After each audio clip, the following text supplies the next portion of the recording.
Hey, it is Rachel. It is late February and I'm in the greenhouse. If you saw one of my videos last year, you know that I had a fungus gnat disaster and fungus gnat larvae destroyed all of the root systems of my tomato and pepper transplants that were growing inside this greenhouse. This year, I am determined not to have a repeat of the prior issue. Here's how I'm avoiding it. The trick to avoid fungus gnats is to avoid having mold growing on the surface of your soil. The reason is gnats come in, sense that mold, and lay eggs on it. When their larvae hatch, they eat that mold as a food source. So if the gnats sense that there's any kind of mold happening, they will come in and lay eggs. The trick, of course, is that to get seeds to germinate and turn into transplants in the first place, we have to keep the soil moist. And for the plants not to die while they're sitting here inside the greenhouse, I do need to keep them watered. Here's how I balance the tension between those two goals. As I am transplanting, I start with a bottom tray full about halfway with water.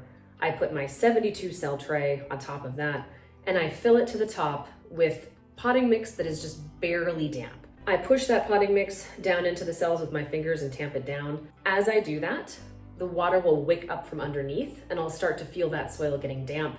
I do that a second time, kind of packing down these layers as I go. The nice thing about doing it with your fingers is that you can manually sense exactly how wet you're getting that soil. If, as I'm going through this, the first, one or two passes, it feels like the soil is getting too wet, I would stop, swap out for a completely dry bottom tray, and keep going with more dry potting soil on top to help absorb the excess moisture and make sure everything doesn't get too wet. I use a little dibbler tool to go through and make small planting holes in each of the cells, drop the seed in this case, pelleted onion seed, and then I use the dibbler to just gently close up the opening. You're taking like a drawstring bag and drawing it closed over top, leaving almost like a little pocket of air around the seed. Once I have the tops all sort of closed in like that, I go through with an eyedropper of water and drop barely anything. I mean, think 2-3 drops of water on top of each cell where I know the seed is, just to help that soil drop down and form a thin layer on top and get everything sealed with good contact. Again, you are not adding a lot of water. I do use humidity domes over the trays while everything is germinating to help hold whatever moisture I have inside, but I don't add more water.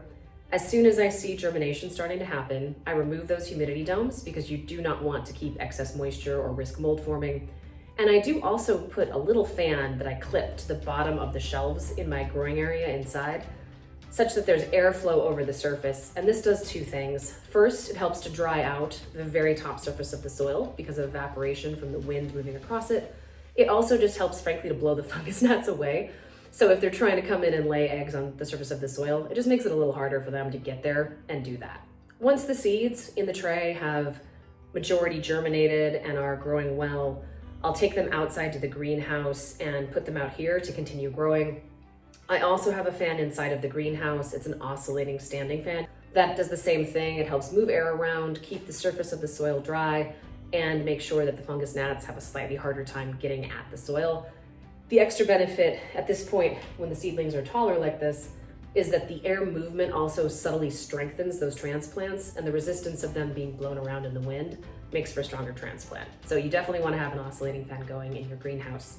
When I do water these, I set out a bottom tray, fill it halfway to 2/3 of the way full of water, and then I lift off my 72 cell tray and drop it in. I let that sit for say 5 to 7 minutes and allow the water to wick up from underneath.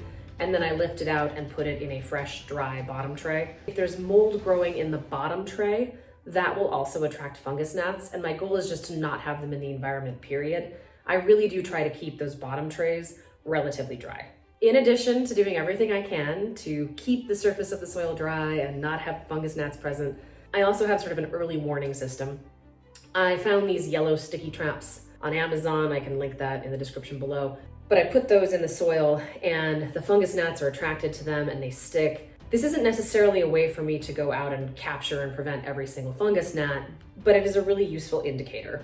I just yesterday spotted a couple of fungus gnats stuck to one of these sticky traps.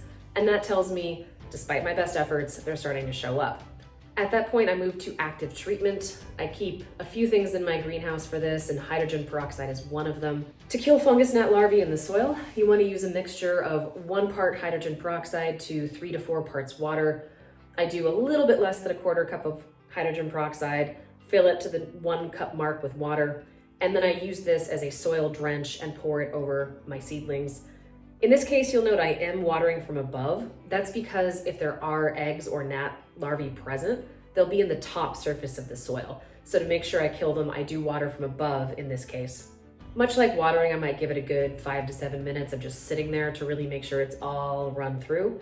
I then swap the whole thing out into a dry bottom tray to again avoid too much moisture in the environment and a conducive environment for the fungus gnats.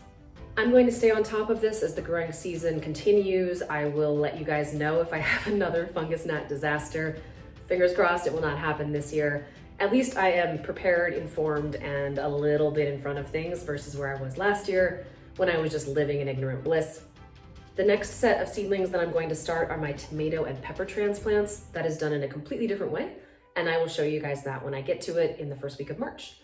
Until then, I hope everybody else is having a great start to the growing season and that this information can also help you to avoid a serious fungus gnat issue. Thanks.